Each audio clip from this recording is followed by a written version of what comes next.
अस्सलाम वालेकुम स्टूडेंट्स। आज हम डिस्कस करेंगे सेल वॉल। लास्ट लेक्चर में हमने प्लाज्मा मेम्ब्रेन के हवाले से पढ़ा था। उसमें हमने उसके दो मॉडल को डिस्कस किया था और उसकी फंक्शन को डिस्कस किया था। आज हम सेल वॉल पढ़ेंगे।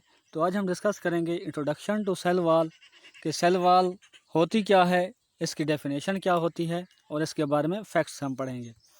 और हम डिस्कस करेंगे 3 layers of cell wall. Cell की कौन सी ऐसी तहें होती हैं, 3 तहें होती हैं उसके स्ट्रक्चर में। और लास्ट में हम सेल वॉल का फंक्शन डिस्कस करेंगे। फर्स्ट ऑफ ऑल इंट्रोडक्शन, ये जो सेल वॉल है क्या होती है। सेल वॉल जो है it is the outermost boundary in plant cell. Plant cell के अंदर सबसे जो बैरूनी दीवार होती है, वॉल होती है, क्या होती है, सेल वॉल कहलाती है। जबकि एनिमल सेल में ये सेल वॉल नहीं पाई जाती, बल्कि एनिमल सेल में प्लाज्मा मेम्ब्रेन पाई जाती है। ठीक है। और ये जो है सेल वॉल जो है प्लांट सेल में ये डिफरेंट होती है cell wall of prokaryotic cell. ठीक है ना। प्रोकैरियोट्स का जो सेल है उनके अंदर जो सेल वॉल पाई जाती है वो प्लांट के अंदर जो सेल वॉल है उनसे मुख्तलिफ होती है। क्यों मुख्तलिफ होती है? क्योंकि प्लांट के सेल में जो सेल वॉल है ये सेलुलोज की बनी होती है और प्रोकैरियोटिक जो सेल है उसमें जो सेल वॉल होती है वो पेप्टाइडोग्लाइकेन की बनी होती है। ठीक है। और ये सेक्रीट कैसे होती है, इसको कौन सी ऐसी चीज़ है जो बनाती है? सेक्रीटेड बाई प्रोटोप्लाज्म, कि सेल के अंदर प्रोटोप्लाज्म होता है वो इसको सेक्रीट करवाता है। प्रोटोप्लाज्म क्या है? Cytoplasm and nucleus are collectively called protoplasm. जो सेल का लिविंग मटेरियल है दरअसल वो क्या कहलाता है? प्रोटोप्लाज्म कहलाता है। ठीक है। और इसकी जो थिकनेस होती है वो डिफरेंट होती है इन डिफरेंट सेल्स के अंदर। हर सेल के अंदर इसकी जो थिकनेस होती है, मतलब इसकी मोटाई होती है, वो मुख्तलिफ हो सकती है। कहीं पे ये ज़्यादा मोटी है, किसी सेल में ज़्यादा बारीक हो जाती है। ठीक है। इसकी क्या है, थिकनेस जो है हर सेल के अंदर डिफरेंट होती है। इसके बाद इसके स्ट्रक्चर को डिस्कस करते हैं। स्ट्रक्चर के लिहाज से ये जो सेल वॉल है 3 तहों पर मुश्तमिल होती है, मेड अप ऑफ 3 लेयर्स। वो कौन कौन सी लेयर्स हैं? फर्स्ट ऑफ ऑल है मिडल लेमिला, प्राइमरी वॉल और सेकेंडरी वॉल। ये 3 तरह की लेयर्स पाई जाती हैं सेल वॉल के अंदर, मिडल लेमिला, प्राइमरी वॉल और सेकेंडरी वॉल। यहाँ पे देखें जो बैरूनी है ब्लू कलर में, ये मिडल लेमिला है। और इसके बाद जो मैरून कलर में या रेड कलर लाल आपको दिखाई दे रही है, ये प्राइमरी वॉल है। और इसके आगे सेकेंडरी वॉल है सारी ग्रीन कलर में। सेकेंडरी वॉल की मज़ीद 3 तहें होती हैं, इसकी डिटेल हम नहीं पढ़ेंगे, ये अगली क्लास में हम डिस्कस करेंगे। फ़िलहाल हम इन 3 तहों को डिस्कस करते हैं, मिडल लेमिला, प्राइमरी वॉल और secondary wall. First of all है मिडल लेमिला। मिडल लेमिला क्या है कि layer formed by the primary walls of neighbouring cells. ठीक है ना। ऐसी लेयर जो साथ वाले सेल के प्राइमरी वॉल से मिलकर बनी हो। ठीक है। अब प्लांट बॉडी के अंदर ये जो सेल होते हैं ये अलग-अलग नहीं पाए जाते, इस तरह जुड़ कर रहते हैं। ठीक है ना। इस तरह एक सेल जुड़ा हुआ है, इस तरह दूसरा सेल जुड़ा हुआ है, इस तरह तीसरा सेल जुड़ा हुआ है। ठीक है। अब ये जो सेल हैं इनकी जो बैरूनी दीवार होती है सेल वॉल की, उसको क्या कहते हैं? Primary wall. ठीक है। और ये एक दूसरे के नेबरिंग सेल भी हैं। जो क्या डेफिनेशन बनती है? Layer formed by the primary walls of neighbouring cell.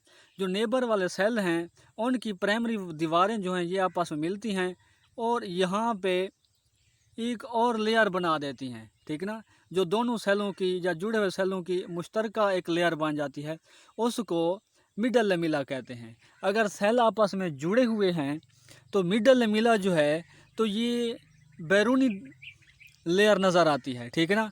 Primary और मिडल लेमिला में उस वक्त फ़र्क करना मुश्किल हो जाता है जब सेल जुड़े हुए हैं। अगर हम एक सेल को अलहदा कर लेते हैं तो इसकी जो बैरूनी दीवार है इसको हम कहेंगे प्राइमरी वॉल। अगर सेल आपस में जुड़े हुए हैं, ठीक है, तो उन दीवारों का उनकी जो बैरूनी दीवार बनेगी उसको मिडल लेमिला कहते हैं। क्योंकि जो सेल आपस में जुड़े हुए हैं, दोनों सेलों की इकट्ठी जो लेयर्स होती हैं, प्राइमरी वॉल्स होती हैं, वो इकट्ठी एक ही लेयर बना देती है, एक ही दिखाई देती है, जो उसको मिडल लेमेला कहते हैं। अगर अलहदा कर देते हैं सेल को तो उसकी बैरूनी दीवार को प्राइमरी वाल कहते हैं। अच्छा, प्राइमरी वाल जो है ये मुश्तमिल होती है सेलुलोज के ऊपर, पैक्टिन कंपाउंड के ऊपर, हेमीसेलुलोज के ऊपर। ये सेलुलोज, पैक्टिन और हेमीसेलुलोज दरअसल हैं क्या, ये पॉलीसैकेराइड्स हैं, कार्बोहाइड्रेट्स की मिसालें हैं। और यही ट्रू सेल वाल होती है। ट्रू सेल वाल क्यों कहते हैं, क्योंकि इसी प्राइमरी वाल ही के अंदर क्या होती है, सेलुलोज ज़्यादा पाया जाता है, सबसे ज़्यादा। ठीक है, जिस वजह से हम कहते हैं कि cell wall is composed of cellulose, कि इसी प्राइमरी वाल के अंदर ही क्या होता है, सेलुलोज पाया जाता है। और ये न्यू ग्रोइंग जो सेल्स होते हैं उनके अंदर ये क्या होती है, डिवेल्प होती है। और इसके बारे में क्या फैक्ट्स हैं कि ये जो सेलुलोज है प्राइमरी सेल वाल के अंदर, इनकी जो मॉलिक्यूल हैं arrange in criss cross fashion, criss cross fashion के अंदर अरेंज होते हैं। क्रिस क्रॉस किसे कहते हैं कि एक दूसरे को इस तरह क्रॉस करते हुए, ठीक है ना, क्रॉस बनाते हुए इस तरह अरेंज होते हैं। अब यहाँ पे डायग्राम में देखें, ये एक एल्गा की सेल वाल है, सेलुलोज का मॉलिक्यूल है, फाइबर है, उसमें देखिए ये सेलुलोज के धागे पड़े हुए हैं, फाइबर्स पड़े हुए हैं, तो ये एक दूसरे को इस तरह क्रॉस कर रहे हैं। तो इसको हम कहते हैं क्रिस क्रॉस फैशन में, प्राइमरी वाल में जो सेलुलोज के मॉलिक्यूल हैं क्रिस क्रॉस फैशन में अरेंज होते हैं। इसके बाद है सेकेंडरी वाल। सेकेंडरी वाल क्या है, सेकेंडरी वाल जो है इनर टू द प्राइमरी वाल, ठीक है, प्राइमरी जो दीवार होती है, वाल होती है, उसके अंदरूनी तौर पर पाई जाती है। ये थिक होती है, मोटी होती है, रिजिड होती है, थोड़ी सख्त होती है, composed of inorganic salts, waxes, silica, क्यूटेन and lignin. ये कंपाउंड उसके अंदर पाए जाते हैं सेलुलोज की बजाय। और एक अहम बात जो है सेल वाल के हवाले से वो ये है कि प्रोकैरियोटिक सेल जो है लैक सेलुलोज, ये जो प्रोकैरियोटिक सेल है उसके अंदर सेलुलोज नहीं पाया जाता। और वो किस चीज़ पर मुश्तमिल होता है, पेप्टाइडोग्लाइकेन के ऊपर, ठीक है। प्रोकैरियोटिक सेल मिसाल के तौर पर बैक्टीरिया का सेल जो है उनके अंदर जो सेल वाल होती है सेलुलोज पर मुश्तमिल नहीं होती, पेप्टाइडोग्लाइकेन पर मुश्तमिल होती है। और फंजाई के अंदर जो सेल वाल होती है वो किस पर मुश्तमिल होती है, केराटिन के ऊपर मुश्तमिल होती है।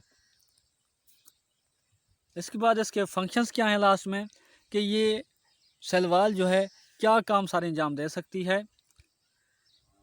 सेल वाल जो है डिफरेंट फंक्शन परफॉर्म कर सकती है।